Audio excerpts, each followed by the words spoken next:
Cuando hacemos un voto, este representa muchas cosas.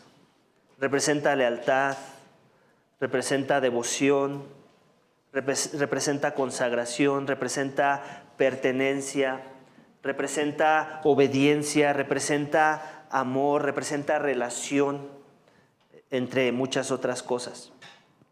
Un ejemplo cotidiano de votos en nuestros días es el voto matrimonial, donde una pareja que se quiere unir en matrimonio expresan sus votos el uno al otro, y que si en resumen extraemos la esencia de los votos de una pareja en una boda, tanto la lealtad como la devoción, como la consagración, el amor y la pertenencia podrían ser algunas de las palabras clave que tienen en común las bodas o los votos en las bodas que presenciamos. A estas conclusiones llegaríamos básicamente si resumimos y extraemos el jugo de las palabras de esos votos que se dan los novios. Lealtad, devoción, consagración, amor, pertenencia, fidelidad, devoción. Para Dios, iglesia, los votos son muy importantes. Muy importantes. Y como veremos en la serie de nuestro libro, en el cierre, de nuestra serie del libro de Levítico, Dios le da una ley de votos a su pueblo escogido Israel para que honren su voto primeramente hacia su persona. Aún en el caso de que no puedan cumplirlo. O sea, les da la ley para cuando no puedan cumplir sus votos, básicamente.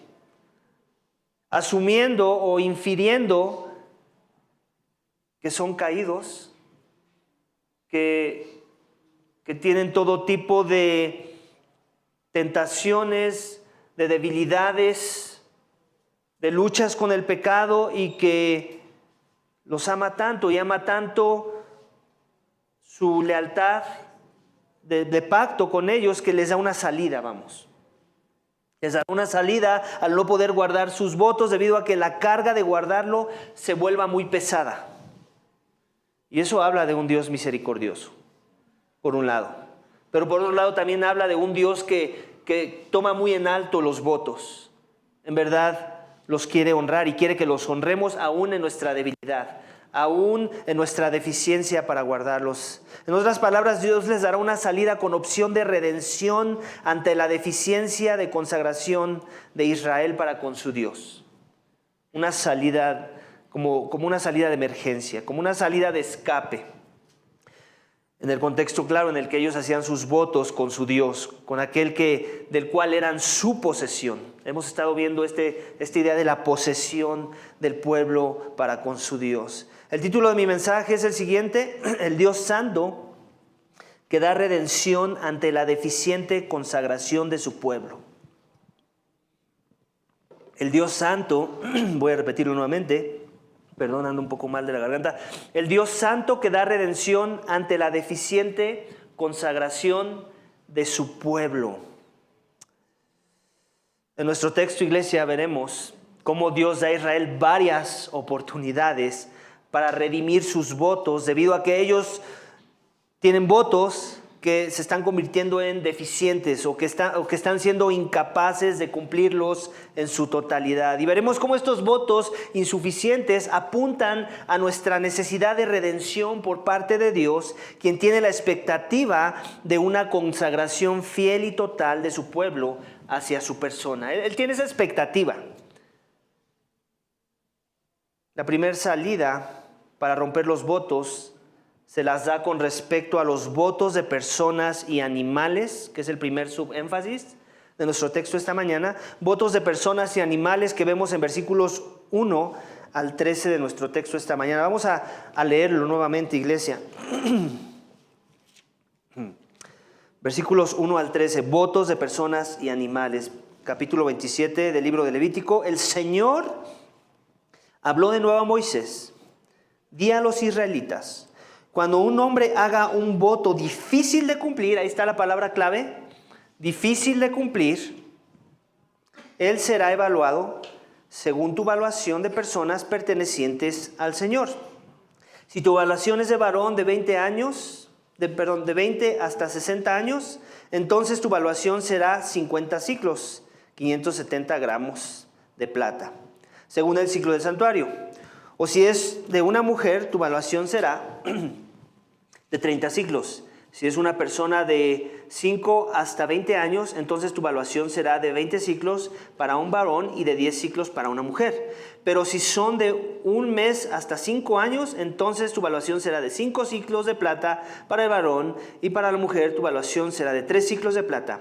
Y si son de 60 años o más, si es varón, tu valuación será de 15 siclos, y para la mujer de 10 siclos. Pero si es más pobre que tu valuación, entonces será llevado delante del sacerdote, y éste lo evaluará. Según los recursos del que hizo el voto, el sacerdote lo evaluará. Si es un animal de los que se pueden presentar como ofrenda al Señor, cualquiera de los tales que uno dé al Señor, será sagrado. No lo reemplazará ni lo cambiará, el bueno por lo malo o el malo por el bueno. Pero si cambia un animal por otro animal, entonces ambos, el animal y su sustituto, serán sagrados. Sin embargo, si es algún animal inmundo de la clase que no se puede presentar como ofrenda al Señor, entonces pondrá el animal delante del sacerdote, y el sacerdote lo evaluará como bueno o como malo. Como tú, el sacerdote, lo evalúes, así será. Pero si alguna vez él lo quiere redimir, él añadirá la quinta parte a tu evaluación. Entonces, hasta ahí nos detenemos y vemos esta idea de diferentes formas en las que ellos pueden romper su voto. ¿A qué se está refiriendo el texto?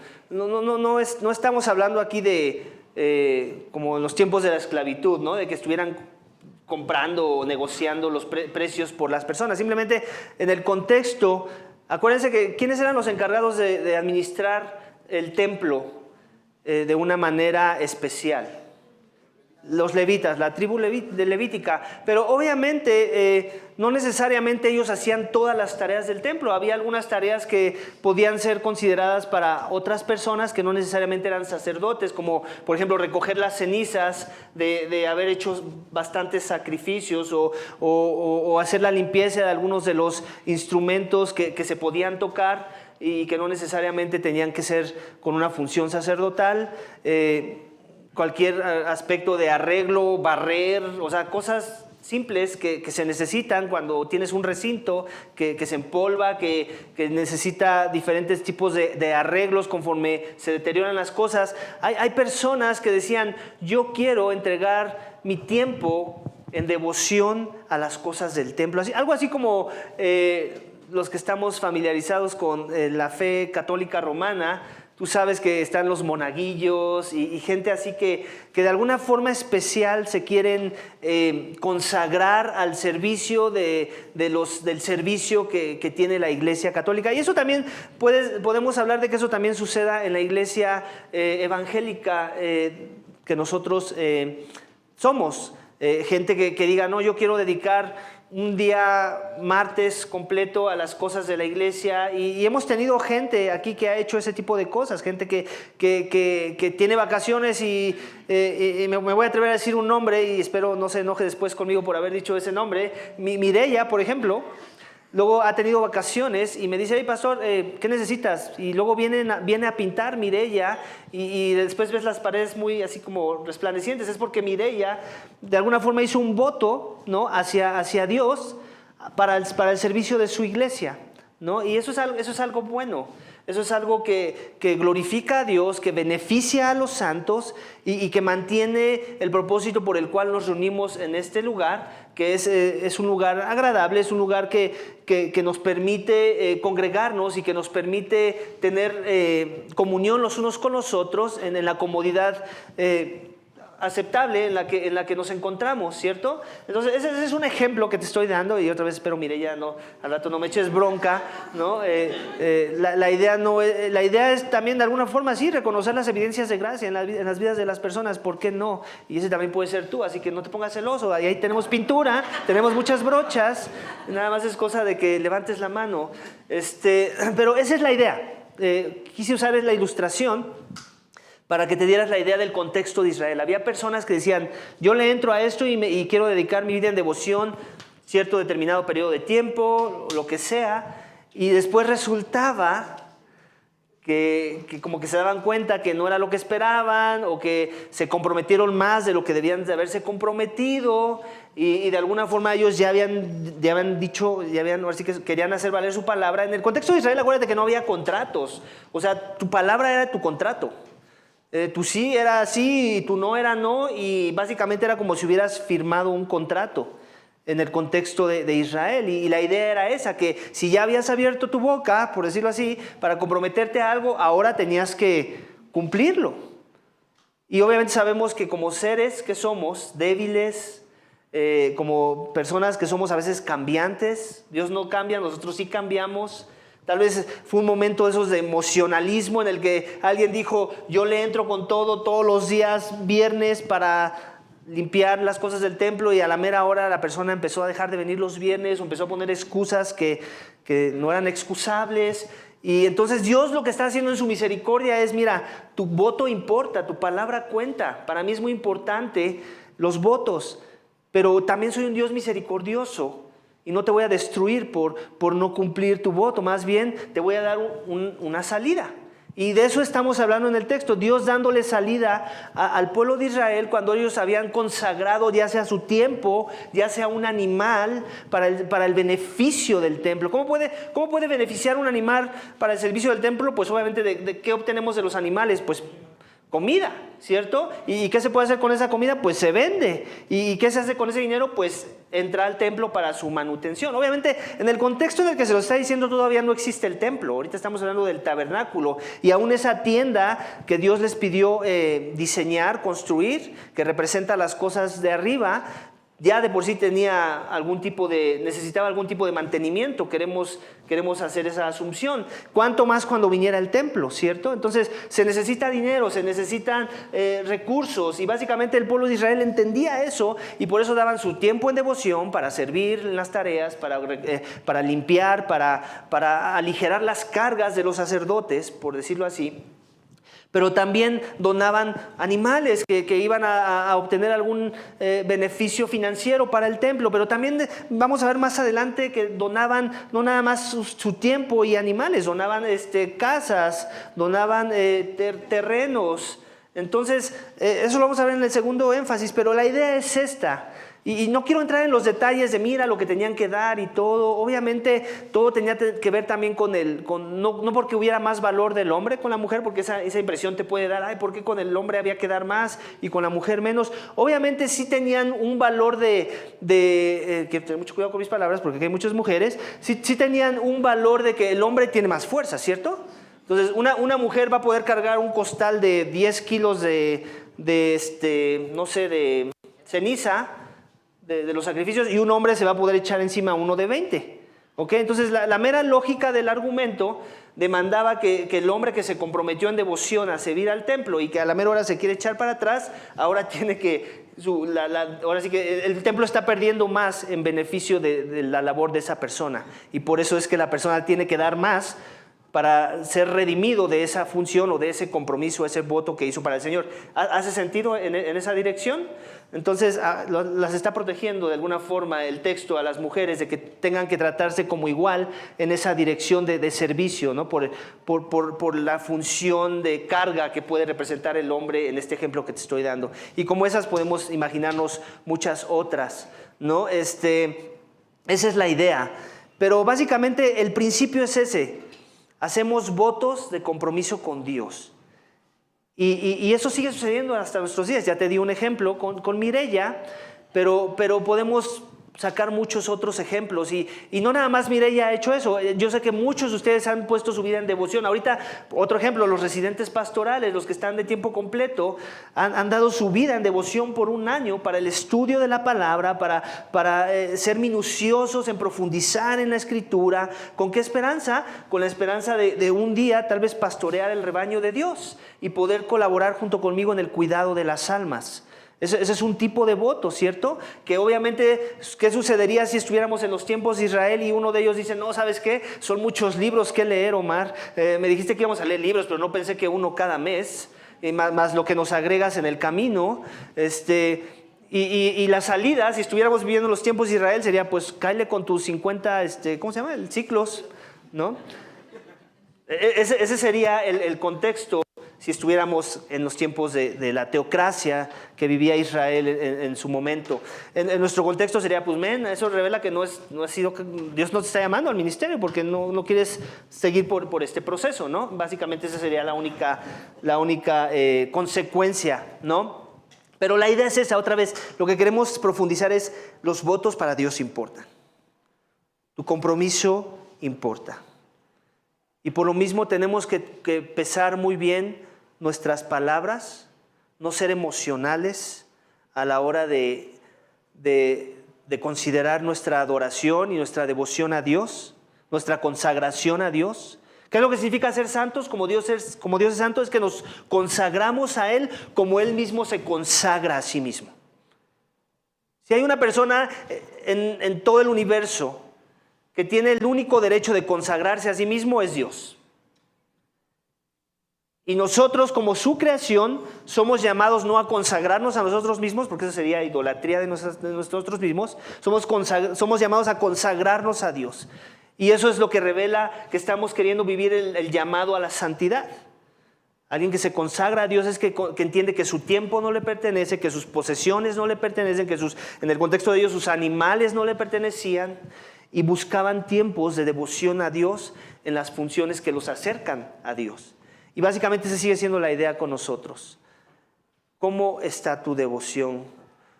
¿Cómo está tu consagración a Dios? ¿A través de qué sería? ¿Cuál sería el equivalente del templo en nuestro contexto? O de las cosas del templo y colaborar con los sacerdotes. ¿Cuál sería? La iglesia local. No hay otro lugar. Si nosotros como creyentes queremos ser devotos a Dios, consagrados a Dios, dedicar tiempo de calidad de nuestras vidas en dirección a las cosas de Dios, es a través de la vida de la iglesia. Es la iglesia el lugar a donde yo tengo que dirigirme con respecto a estos asuntos.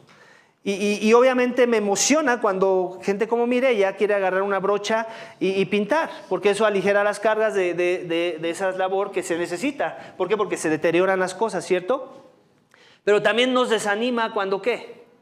Cuando alguien dijo algo que iba a hacer en cuanto a tiempo, en cuanto a dinero o lo que sea, y no sucede. Entonces, ¿qué habla de esa persona y en cuanto a su devoción?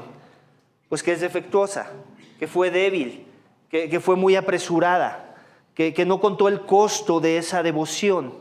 Y obviamente hay gracia, sí, pero eso no significa que no hemos ofendido a Dios por nuestros votos incumplidos. ¿Ok? Entonces sí es importante que nos llevemos el principio, aunque ya no vivamos en la teocracia de Israel, es importante que tengamos mucho cuidado al hablar.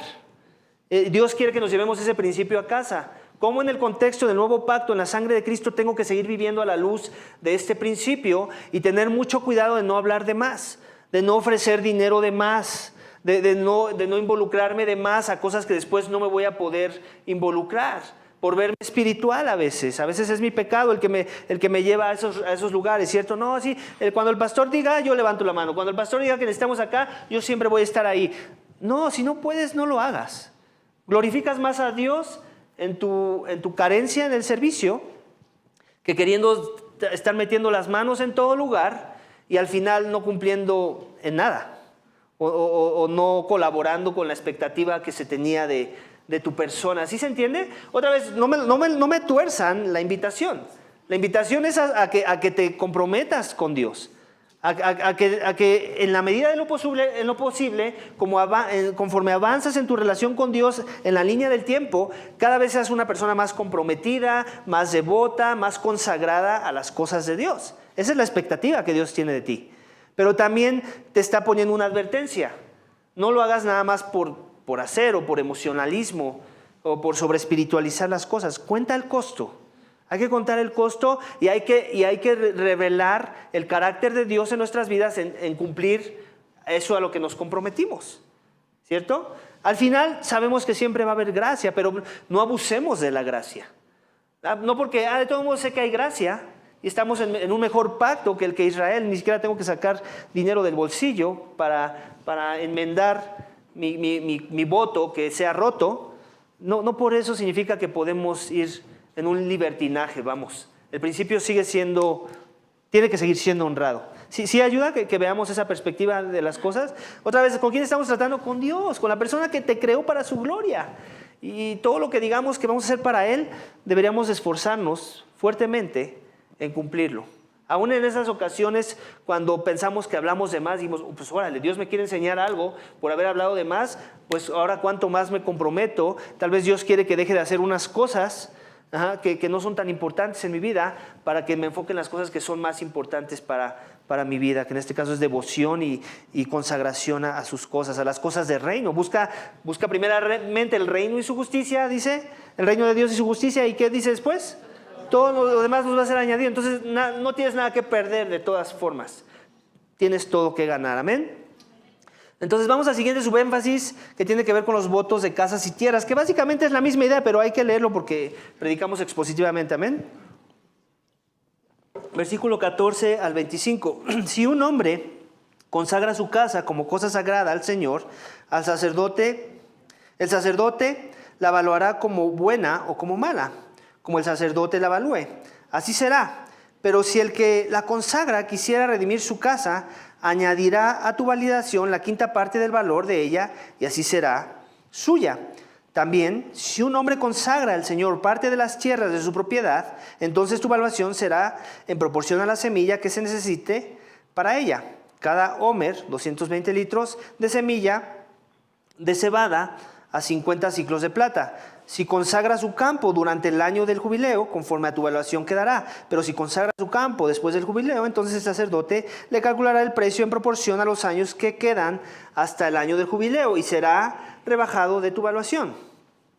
Y si el que lo consagra quiere redimir el campo, le añadirá una quinta parte al precio de tu evaluación para que pase a su posesión. Pero si no quiere redimir el campo y se vende el campo a otro, ya no podrá redimirlo. Y cuando quede libre en el jubileo, el campo será consagrado al Señor como campo dedicado. Será para el sacerdote como posesión suya. Si alguno consagra al Señor un campo que ha comprado, que no es parte del campo de su propiedad, entonces el sacerdote le calculará la cantidad de tu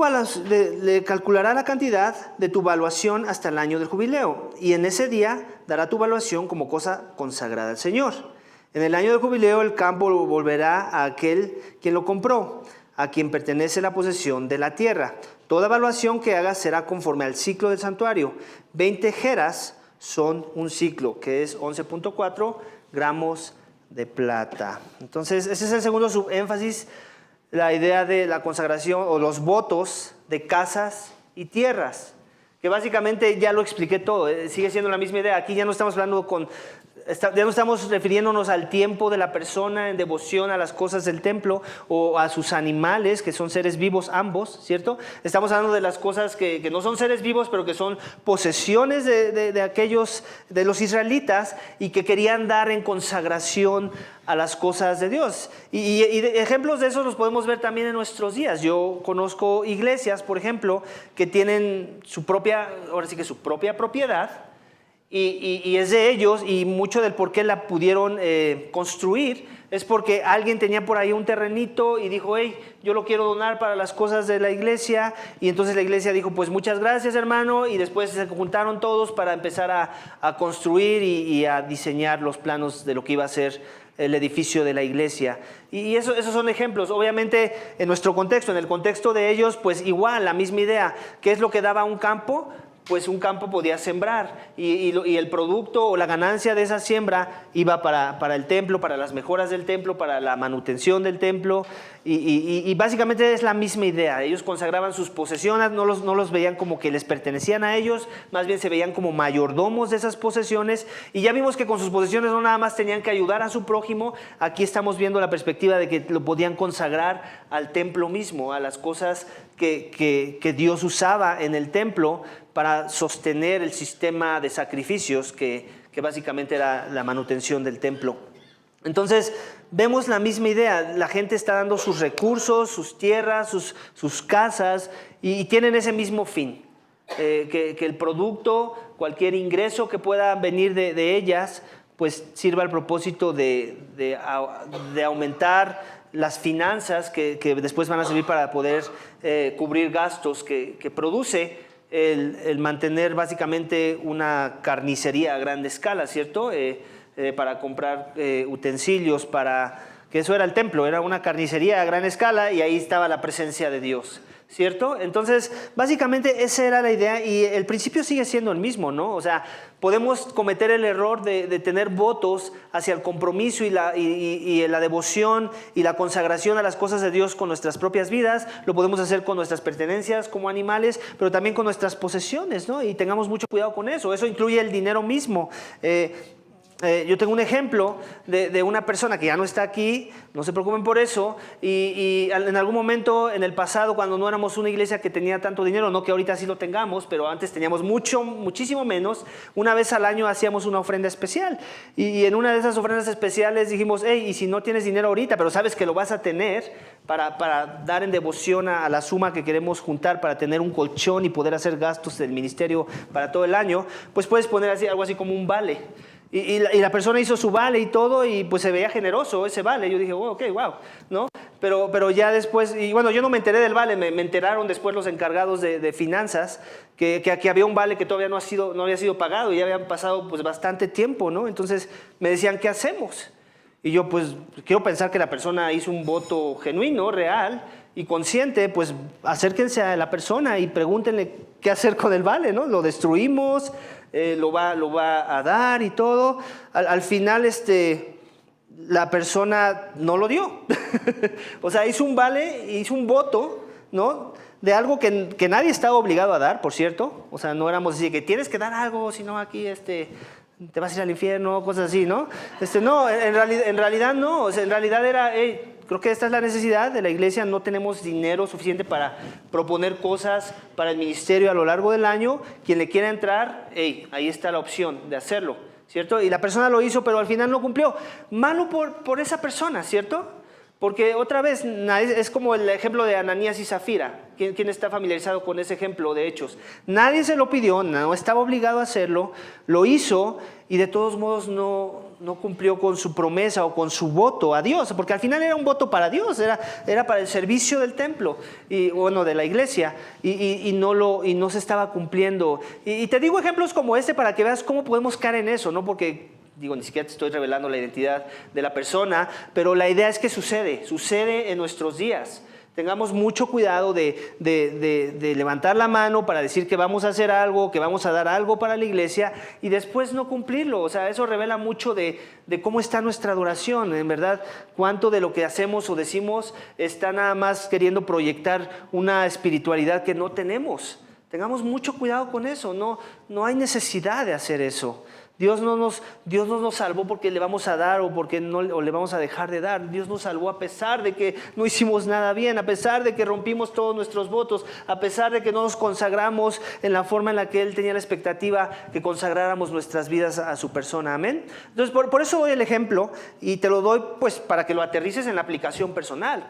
¿Cuánto de eso puede ser verdad en ti o en mí? ¿Cuánto de eso puede ser mucho aparentalismo en nuestra forma de querer mostrar devoción a las cosas de Dios? Es un texto fuerte, ¿cierto? O sea, estamos hablando de romper los votos, de quererme ver más espiritual de lo que soy, como Ananías y Zafira en el ejemplo del libro de los Hechos. Pero básicamente la idea es esa: a Dios le importan los votos, pero Dios da una salida de redención. Dios es misericordioso y le dice a Israel, hey, yo ya sabía que le ibas a regar, aquí está tu salida. Aquí hay redención. Y entonces el tema de la redención, espero lo hayas podido ver en la lectura, sigue estando salpicado ahí. Y lo dijimos hace un sermón, me parece, o dos, donde dijimos que Dios, el pueblo de Israel, era un pueblo de redención. Tenían muy presente la redención. ¿En qué sentido? En que podían ver que su Dios era misericordioso y podían tener siempre la salida de la redención. ¿Con miras a qué? A una mejor redención. Y por último vemos las cosas consagradas no redimibles. Aquí esta es la parte donde quiero que pongas mucha atención, porque de aquí vamos a ver el Evangelio. Normalmente no anuncio que viene el Evangelio en mis puntos. En esta vez lo quiero hacer así, porque es un versículo en particular que trae una conexión muy directa al Evangelio de nuestro Señor Jesucristo. Versículos 26 al 33.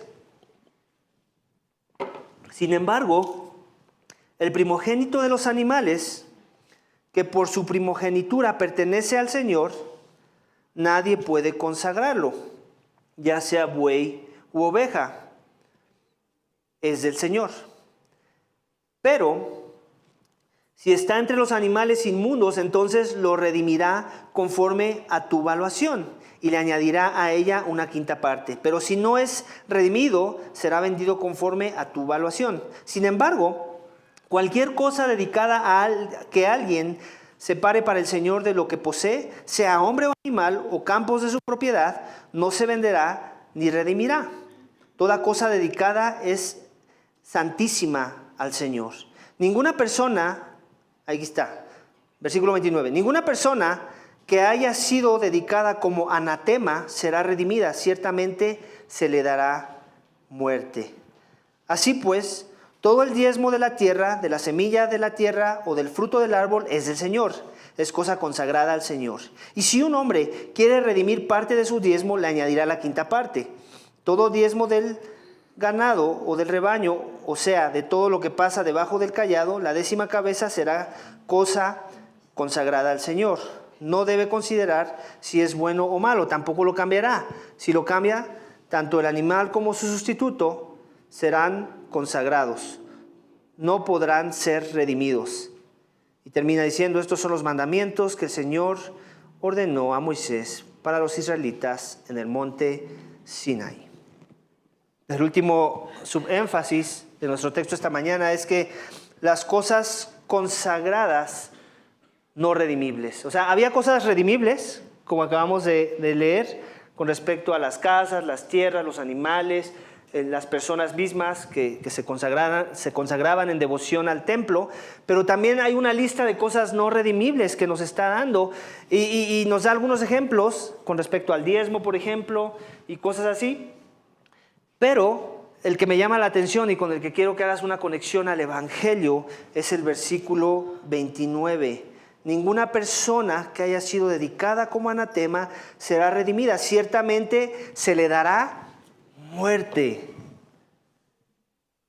Y uno se pregunta, ¿y cómo esto tiene una conexión al Evangelio? ¿Cierto? No, tal vez es la pregunta que tienes a la luz de mi comentario. ¿Cómo esto tiene una conexión al Evangelio? ¿Quién era alguien consagrado como anatema en el contexto de Israel? Alguien, sí, la idea es desterrado, pero va más que eso, tiene que ver con los enemigos de Dios. Dios cuando entra Israel a la tierra prometida, ellos tienen que echar afuera muchos pueblos, ¿no? En el caso de los cananitas, por ejemplo, unos de ellos. Y Dios, entre las cosas que les pide es destruirlo todo, ¿cierto? Y después les dice, todo eso está preparado para anatema, para destrucción. Y básicamente les dice, lo tienen que destruir todo. Y aún ahí meten en la ecuación niños, animales, todo. Le está diciendo, todo me lo tienen que destruir. Todo está consagrado para su destrucción. Son los enemigos de Dios, son sus enemigos. No quiero que nada de eso sea redimible o escape la muerte misma. Todo lo que ha sido consagrado como anatema o dedicado como anatema no será redimido. Ciertamente se le dará muerte. Y ahí está hablando de qué? De personas. Toda persona que sea dedicada como anatema no será redimido. Ciertamente se le dará muerte. Y parece un lenguaje fuerte, ¿no? Nos queda muy claro que suena muy bonito cuando alguien consagró su tiempo a Dios, o cuando alguien consagró sus animales a Dios, alguien consagró sus posesiones a Dios, pero después aquí habla de otro tipo de consagración, la consagración de los enemigos de Dios, en quienes va a caer la muerte. Y ahora ya te está empezando a hacer sentido la conexión con el Evangelio de nuestro Señor Jesucristo. ¿Qué pasó en esa cruz? ¿Cómo fue tratado ese que fue clavado en esa cruz? ¿Como un hijo de Dios? Como anatema. Maldito el que es clavado en un madero, dice la palabra de Dios. Cristo fue considerado como maldito en el acto de la cruz. Él tenía que ser destruido, no podía ser redimido. Se le tenía que dar muerte, era un hombre clavado en una cruz. ¿Por qué? ¿Por qué no redención para él también, para los que están siendo consagrados como anatemas? ¿Por qué no redención? ¿Qué es lo que quería instruir a Israel Dios a través de esta ordenanza de versículo 29? Que era necesario.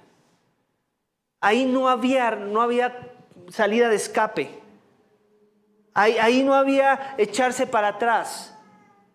Dios no podía permitir que el pecado no fuera castigado, no recibiera sus consecuencias. La paga del pecado, ¿qué es? Muerte. Es algo que les ha estado enseñando desde el inicio. Cada sacrificio manda el mismo mensaje: muerte, muerte, muerte. Para que haya vida tiene que haber muerte.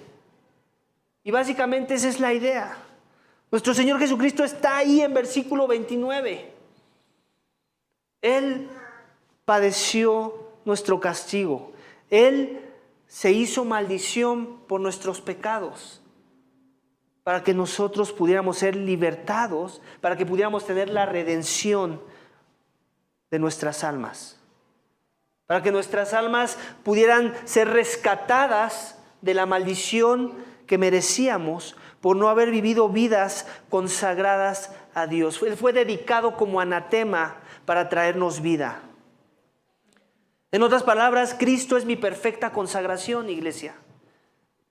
Dios demanda consagración de su pueblo. A Él le placen los votos. Nuestros votos todo el tiempo están siendo defectuosos.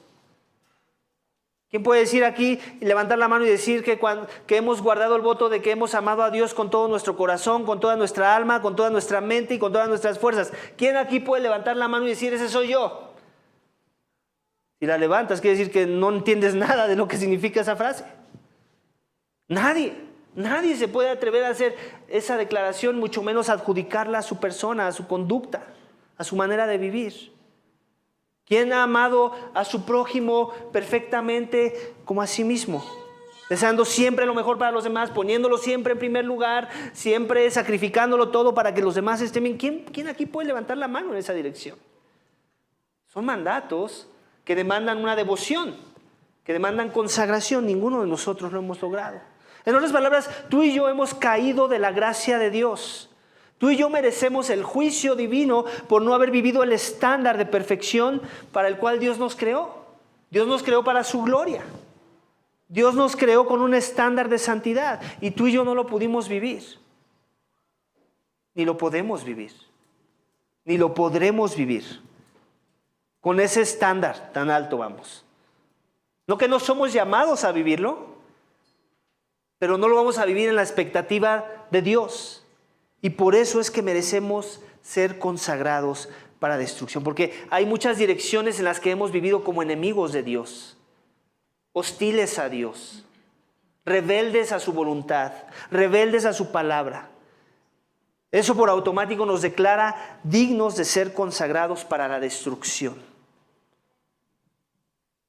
Pero por su gracia, Dios no los causa, no lo provoca sobre nosotros, lo provocó sobre alguien más.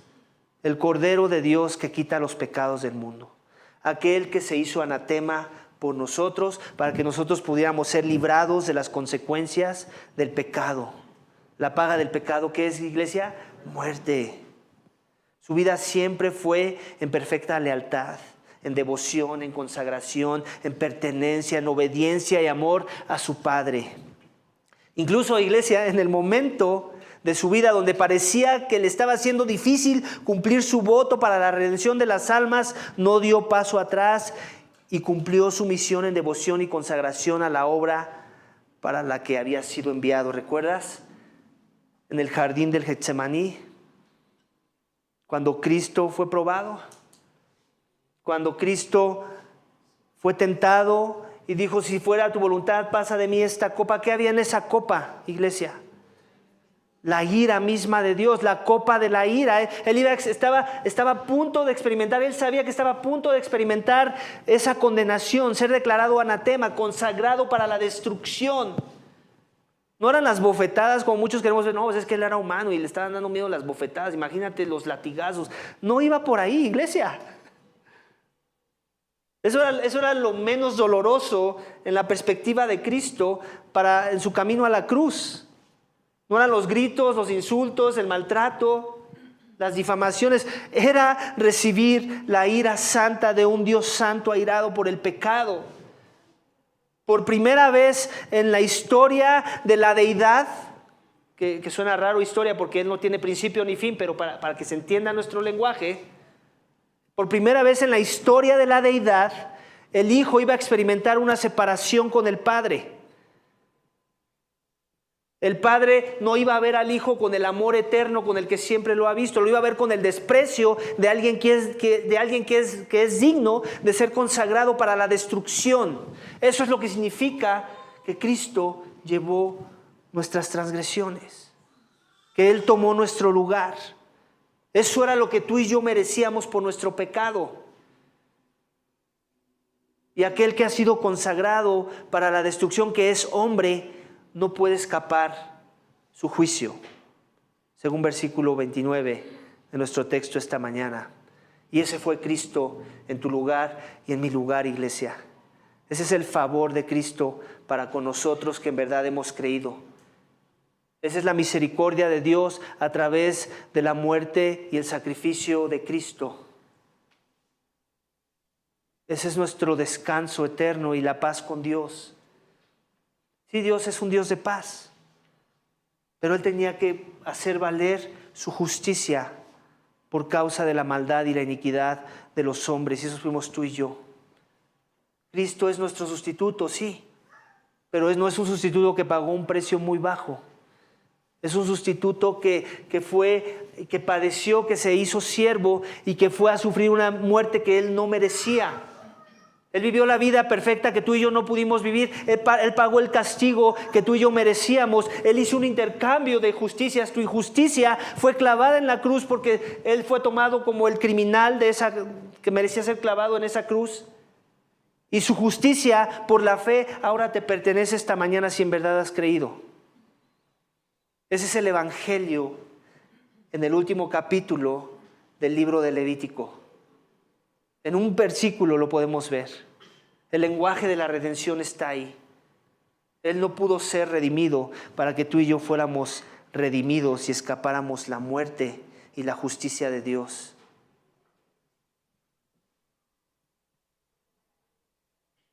Jesús se tuvo que hacer anatema en tu lugar, en mi lugar, si en verdad has creído. Él tenía que ser puesto a muerte para hacernos redimibles y así pudiéramos escapar la ira de un Dios santo airado por nuestro pecado.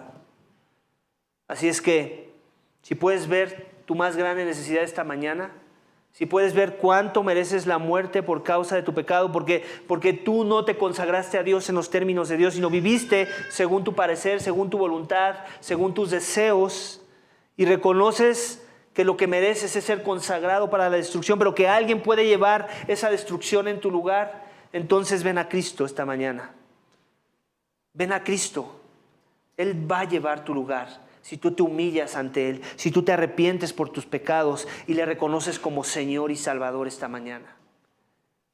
Y si ya lo has hecho, entonces ahora sabes cuánto más, sabes ahora cuánto vale el sacrificio de Cristo. Cómo se hizo maldición para que tú tuvieras bendición. Cómo padeció la ira para que tú recibieras toda bendición espiritual en los lugares celestiales en Cristo. Iglesia, Dios no rompe nunca sus votos. Él promete reconciliación con su persona por los méritos de Cristo, quien fue quien cumplió la ley levítica en nuestro lugar. Jesús es nuestro sacrificio perfecto, hecho una vez y para siempre. Jesús es el que nos purifica en verdad de toda inmundicia. Jesús es nuestro perfecto y sumo sacerdote que tiene acceso total al Padre, y por medio de Él nosotros tenemos también acceso. Él nos representa delante del Padre.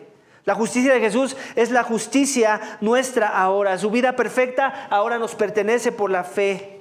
Él nos califica para entrar a la presencia de la santidad de Dios y no ser fulminados por irreverentes. Jesús es nuestra redención ante nuestra falta de lealtad, ante nuestra falta de devoción, ante nuestra falta de consagración, nuestra falta de pertenencia a Dios, nuestra falta de obediencia, amor y todo lo demás que Dios demanda de nuestras vidas. Jesús es el descanso, iglesia, al que apuntaban todos los sábados que Dios pidió a Israel que guardaran, debido a que su vida, su muerte y su resurrección son suficientes para que encontremos paz con Dios. El Espíritu Santo que Jesús nos da cuando nos redime, cuando en verdad hemos creído, es el que nos empodera para poder considerar el vivir la santidad que Dios quiere que busquemos, sin la cual, dice la palabra de Dios, nadie verá a Dios. Iglesia Vida Vertical, el libro de Levítico nos ha instruido de manera muy clara cuán santo es Dios y cuán santo tiene que ser aquel que quiere estar ante su presencia. Es por eso que Jesús es un mejor pacto, ya que ni Israel ni nosotros de este lado de la cruz podríamos cumplir las demandas de la ley de Dios. Necesitamos un mejor pacto con mejores promesas, como dice el libro de Hebreos, y lo tenemos ahora en la persona de Cristo. Cristo en mi lugar, Cristo llevando la ira, Cristo dándome la justicia que me acerca a Dios. Mi oración, iglesia, esta mañana es que Levítico sea ahora uno de tus libros favoritos de la palabra de Dios, debido a que te ayuda a contemplar la santidad de Dios y te muestra a Jesús en quien puedes confiar para obtener esa santidad que te acerca a Dios. Mi oración, iglesia, es que ahora te deleitas en Levítico, no solo porque te muestra a Cristo, sino porque ahora puedes entender mejor muchos otros libros de la palabra de Dios que también nos muestran a Cristo. Mi oración, iglesia, es que si eres uno de los redimidos de Dios, quieras vivir la santidad que Dios quiere ver en su pueblo, en el nuevo pacto, en la sangre de Cristo, descansando en que eres acepto por los méritos del Santo Hijo de Dios, que vino del cielo para declararte santo ante su Padre por la fe en su santo nombre, debido a que en Cristo y todos los que estamos en Él nos encontramos en perfecta consagración que nos califica y nos hace aceptos ante la presencia de Dios. Vamos a orar, iglesia, para que si esa es tu experiencia, te goces del sacrificio de Cristo esta mañana. Pero también vamos a orar para que si Cristo aún no es tu Señor, aún no es tu Rey, aún no te has rendido en devoción y consagración a su persona, hoy pueda ser ese día, el día en que Dios te rescate de las tinieblas y te traiga a la luz admirable de su presencia. Vamos a orar. Padre, te damos gracias por tu palabra. Gracias por el último capítulo de nuestra serie de Levítico, Señor. Qué bendición, en verdad. Es gozoso poder ver tu gracia, tu misericordia, aún a través de un sacrificio que no podía ser redimido. Porque tú, ese hombre, cualquier hombre que era considerado o consagrado para la destrucción, siendo anatema, tenía que sufrir el pago y la condena por el pecado. Gracias porque es en Cristo en quien podemos ver el cumplimiento de esa verdad. Gracias porque es su sacrificio el que nos libera y nos acerca y nos libra de la ira venidera.